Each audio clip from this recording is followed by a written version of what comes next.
तीन चोर चोरी करने एक घर में जाते हैं। तीनों को घर में पैसे तो कहीं नहीं मिलते, लेकिन उनके हाथ एक प्राचीन चिराग लग जाता है। अब आगे क्या क्या होता है ये जानने के लिए वीडियो को आखिर तक जरूर देखें। देर रात को एक गाड़ी तेजी से आगे बढ़ रही थी। इस गाड़ी में तीन बदमाश थे जो आज लूटमार करने जा रहे थे। कुछ ही देर बाद तीनों बदमाशों ने अपनी गाड़ी रोक दी और तीनों एक घर की तरफ बढ़ने लगे। यह घर एक बुजुर्ग अरेबियन महिला का था जिसका नाम जिया था। तीनों बदमाश एक खिड़की तोड़कर घर में दाखिल हो गए थे, जबकि बुजुर्ग जिया नींद में थी। जिया का घर किसी म्यूजियम से कम नहीं था, क्योंकि उसके घर में बहुत सारी प्राचीन चीजें थी। जब चोरों को घर में कहीं भी पैसे नहीं मिलते तो वह जिया के कमरे की तरफ बढ़ने लगे। उनके कदमों की आहट सुनकर अब जिया भी जाग गई। तीनों बदमाश उसके पास आकर उससे पैसों के बारे में पूछते हैं। जिया के पास पैसे नहीं थे, इसलिए वो कुछ नहीं बताती और बदमाश उसे मारने लगते हैं। मारपीट के बाद भी जब बदमाशों के हाथ कुछ नहीं लगता तो ऐस को बहुत गुस्सा आता है। वो गुस्से में आकर एक दीवार तोड़ने लगा और यह देखकर जिया बेहद घबरा गई। जल्दी ही ऐस को पता चल जाता है कि दीवार खोखली है, जिस कारण वह दीवार पर कई हमले करता है। जिया अब बेहद डर चुकी थी। जल्दी ही ऐस ने काफी दीवार तोड़ दी, जिसके बाद उसे एक बॉक्स मिलता है। बॉक्स को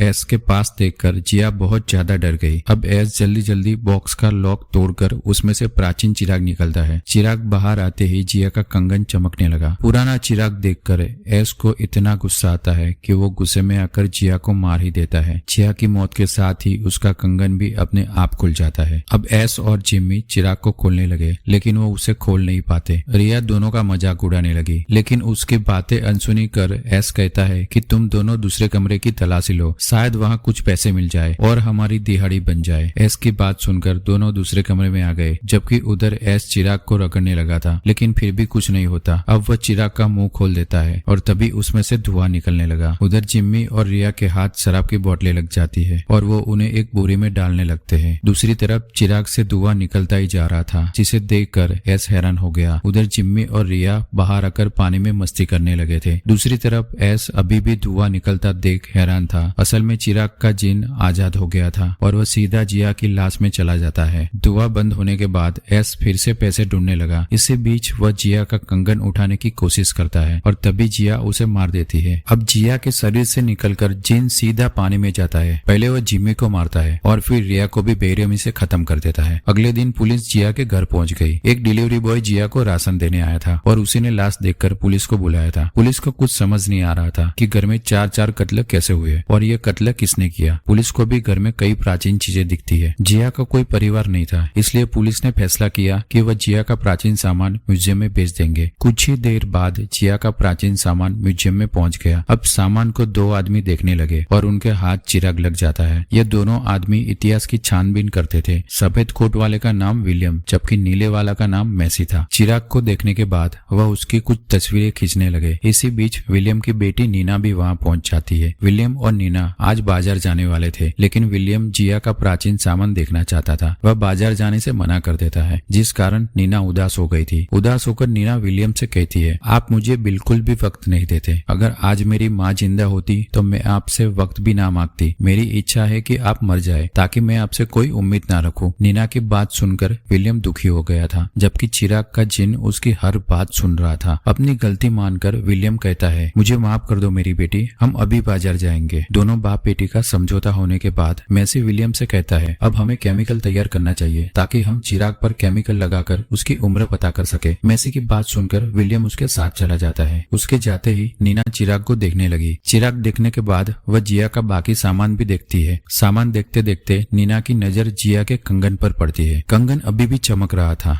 नीना कंगन उठाकर जैसे ही उसे पहनती है तो इस पल चिराग को कुछ होने लगता है। अब नीना कंगन उतारने की कोशिश करती है, लेकिन वह उतर ही नहीं रहा था। इसी बीच उसकी नजर चिराग पर पड़ती है और उसकी हलचल देखकर वो हैरान हो जाती है। अब वह कुछ सोचकर चिराग उठाती है और फिर उसे रगड़ने लगती है। नीना ध्यान से चिराग को देख रही थी। इसी बीच विलियम उसके पास आ जाता है और दोनों बाजार चले जाती है। अब कहानी अगले दिन शुरू होती है। विलियम और नीना घर में नाश्ता कर रहे थे। नाश्ता करने के बाद विलियम काम पर चला जाता है, जबकि नीना घर में काम करने लगती है। काम करते करते उसे एक गाड़ी की आवाज सुनाई देती है। यह गाड़ी नीना के प्रेमी की थी, जिसका नाम सैम था। अब नीना उसके पास आकर बैठती है और दोनों कॉलेज की तरफ बढ़ने लगते हैं। दूसरी तरफ मैसी और विलियम को पता चल चुका था कि चिराग 5000 साल पुराना है। दोनों ने इस पर केमिकल लगाया था और उसी से इन्हें चिराग की उम्र का पता चला था। दोनों अब चिराग के बारे में गहराई से जानना चाहते थे ताकि उन्हें चिराग की हर बात पता चल सके। उधर नीना अपने कॉलेज में पहुंच गई थी। नीना के कई दोस्त थे और सभी लोग ट्रिप पर जाने की बात कर रहे थे। इनका कॉलेज ट्रिप के लिए जाने वाला था और ये ट्रिप म्यूजियम का था। थोड़ी ही देर बाद कॉलेज की ट्रिप म्यूजियम में पहुंच गई। इस ट्रिप में नीना और सैम भी थे। विलियम सभी को प्राचीन चीजें दिखा रहा था और नीना भी उसकी मदद कर रही थी। इसी बीच नीना सभी से छुपकर फिर से चिराग के पास आती है। वो चिराग को पहले रगड़ती है और फिर उसका मुंह खोल देती है। मुंह खुलते ही चिराग का जिन आजाद हो गया और इस बार वह नीना के अंदर चला जाता है। कुछ ही पलों के बाद नीना ठीक दिखने लगी, जिसके बाद वह अपने साथियों के पास आ गई थी। उसके ग्रुप में 2 और लड़कियां भी थी और उनके साथ उनके प्रेमी भी थे। नीना सभी से कहती है कि इस बार हम वीकेंड यही म्यूजियम में ही मनाएंगे। हम पूरी रात म्यूजियम में ही रहेंगे और एक दूसरे का पानी निकालेंगे। नीना की तरह बाकी लड़कियां भी प्यासी थी, इसलिए वो भी उसकी बात मान जाती है। कॉलेज के 2 बदमाश लड़कों ने उनकी सारी बातें सुन ली थी। उन दोनों ने भी म्यूजियम में रुकने का फैसला कर लिया। दोनों की नीयत नीना के लिए खराब थी और वो उसके साथ मजे करना चाहते थे। उधर मेसी विलियम को जिया की पुरानी तस्वीर दिखा रहा था। तस्वीर में जिया छोटी नजर आ रही थी और उसके साथ उसकी माँ भी थी। मेसी विलियम को बताता है कि जिया की तरह ही उसकी माँ का भी कत्ल हुआ था। मेसी को यह बात पुराने अखबारों से पता चली थी। तस्वीर में चिराग भी दिख रहा था। दोनों अंदाजा लगाते हैं कि जिसके पास चिराग होता है उसका बुरा हो जाता है। अब मेसी अपनी लैब की तरफ बढ़ने लगा ताकि वह चिराग पर और खोज कर सके, जबकि विलियम फिर से ट्रिप के साथ जुड़ गया था। ट्रिप में मिस मारिया भी आई थी। मारिया नीना की प्रोफेसर थी। उसका चक्कर विलियम के साथ चल रहा था। उधर जिन नीना के शरीर से निकलकर मेसी की लैब में पहुंच चुका था। जिन नजर तो नहीं आ रहा था, लेकिन कमरे में हलचल देखकर मेसी डर गया था। जिन को पसंद नहीं था कि मेसी उसके बारे में ज्यादा जाने, इसलिए वह मेसी को बेरहमी से मार देता है। कुछ ही देर बाद ट्रिप वाले वापस जाने लगे। नीना अपने पिता के पास रुकना चाहती थी और मारिया उसकी बात मान जाती है। थोड़ी ही देर बाद नीना के दोस्त म्यूजियम के बाहर पहुंच गए। नीना विलियम से छुपकर म्यूजियम का दरवाजा खोलती है, जिसके बाद सभी अंदर आ जाते हैं। म्यूजियम के अंदर एक गार्ड भी घूम रहा था, लेकिन वो नीना के दोस्तों को देख नहीं पाता। गार्ड सभी कमरों को चेक कर रहा था। वो जब मेसी की लैब में आता है तो उसे मेसी की लाश नजर आती है। इससे पहले कि वो पुलिस को फोन कर पाता, जिन उसे भी जान से मार देता है। उधर नीना के सभी दोस्त बेसमेंट में पहुंच चुके थे। सभी दारू पीकर मस्ती करने लगे थे। इसी बीच सैंडी नाम की लड़की पर दारू गिर जाती है, जिसके बाद वह नहाने चली जाती है। बदमाश लड़के भी बेसमेंट में पहुंच चुके थे और उनके पास नकाब थे। जल्दी ही सैंडी नहाने लगी और बदमाश लड़के भी यहाँ पहुंच गए थे। दूसरी तरफ गुलाब जामुन खाने वाला गेरी अपनी प्रेमिका मैंडी के साथ बैठा था। दोनों बैठकर गर्म बातें कर रहे थे ताकि माहौल बना सके। उधर सैंडी का प्रेमी भी बाथरूम के पास बैठा था। वह सैंडी के बाहर आने का इंतजार कर रहा था। इसी बीच जिन बाथरूम की तरफ बढ़ता है। वह पहले सैंडी के प्रेमी को मारता है और फिर सैंडी के पानी में सांप फेंक देता है। इतने सारे सांप देखकर सैंडी बेहद डर गई थी और सांप उसे मार देते हैं। अब गैरी भी जोर पड़ने पर बाथरूम की तरफ आ गया था। गैरी को देखकर बदमाश लड़के वहाँ से चले जाते हैं। गैरी दरवाजे पर आवाज देता है ताकि सैंडी बाहर आ जाए, लेकिन काफी पुकारने के बाद भी जब सैंडी कुछ नहीं बोलती तो वह सीधा बाथरूम में आ जाता है। उसकी नजर जैसे ही सैंडी की लाश पर पड़ती है वह भूत बन जाता है। इसी बीच एक सांप उसके पतलून में घुस जाता है और उसके नुन्नू पर काटकर उसे भी मार देता है। उधर मैंडी समय बिताने के लिए प्राचीन ड्रेस देख रही थी। इसी दौरान बदमाश लड़के भी उसके पास पहुंच गए। दोनों मैंडी की गुफा लूटने वाले थे और उनके इरादे देखकर मैंडी बेहद डर गई थी। देखते ही देखते बदमाशों ने मैंडी को दबोच लिया, लेकिन इस बार भी जिन उनके पास पहुंच जाता है। वह एक बदमाश का सिर फोड़ देता है और दूसरे का पैंट चीर देता है। दोनों को मारने के बाद वह मैंडी को भी मार देता है। दूसरी तरफ विलियम मिस मारिया के साथ था। दोनों ने आज की रात साथ बिताने का फैसला कर लिया था। विलियम ये बात नीना को बताना चाहता था। वह अपने घर कई फोन करता है, लेकिन जब नीना फोन नहीं उठाती तो दोनों को उसकी चिंता होने लगती है। उधर नीना और सैम अपने दोस्तों को ढूंढ रहे थे। इसी दौरान जीन एक मम्मी को जिंदा कर देता है, जिसके बाद वह सैम को मार देती है। सैम की मौत देखकर नीना बेहद डर गई थी और इस पर विलियम और मारिया भी उसके पास पहुंच गए थे। नीना जल्दी जल्दी उन्हें बताने लगी कि सैम मारा गया। उसके बाद खत्म होते ही उनके सामने जीन आ जाता है। जीन उन्हें बताता है कि मैं एक जादुई जीन हूँ और नीना चिराग की रखवाली करने वाली है। दरअसल सारा खेल कंगन का था। जो भी कंगन पहनता था उसे ही चिराग की रखवाली करनी पड़ती थी और जीन उसी की इच्छा पूरी करता था। पहले कंगन जिया ने पहन रखा था, इसलिए वही चिराग की रखवाली करती थी। अब कंगन नीना ने पहन रखा था, इसलिए अब नीना को चिराग की रखवाली करनी पड़ेगी। जिन ने जिया की इच्छा पूरी कर उसे अमीर बना दिया था और अब वो नीना की इच्छा भी पूरी करने वाला था। नीना ने उदास होकर कहा था कि मेरी इच्छा है कि मेरे पिता मर जाए। अब जिन विलियम को मारने वाला था और यह बात जानकर तीनों भागने लगे थे। तीनों के पीछे जिन भी लग चुका था और तीनों भागकर मेसी की लैब पहुंच जाते हैं। मेसी चिराग पर खोज कर रहा था। विलियम को पूरी उम्मीद थी कि मेसी का कंप्यूटर बता सकता है कि जिन से कैसे बचा जाए। जल्दी ही मेसी का कंप्यूटर उन्हें बताता है कि जिन से बचने के लिए चिराग को तबाह भाग करना पड़ेगा। इसी बीच जीन भी लैब का दरवाजा तोड़ देता है और तीनों फिर बाहर भागने लगते हैं। चिराग म्यूजियम में था। तीनों म्यूजियम के बाहर पहुंच गए थे और जल्दी ही जीन विलियम को मार देता है। अब जीन मारिया को भी मारना चाहता था। मारिया को बचाने के लिए नीना फिर से म्यूजियम में आती है। जल्दी ही उसे चिराग भी मिल जाता है, जिसके बाद वह उसे आग में फेंक देती है। कहानी के आखिर में जीन मारा गया था, जबकि नीना और मारिया जिंदा बच जाती है। इस जीन को मौत बेहद पसंद थी, इसलिए उसने नीना के सभी दोस्तों को मारा था। इसी के साथ बूम, इस कहानी का यही अंत हो जाता है। हमारी वीडियो देखने के लिए बहुत बहुत धन्यवाद। अगर आप ऐसी वीडियो के दीवाने हैं तो प्लीज मेरी चैनल को जरूर सब्सक्राइब करें। मिलते हैं अगले वीडियो में, तब तक के लिए धन्यवाद।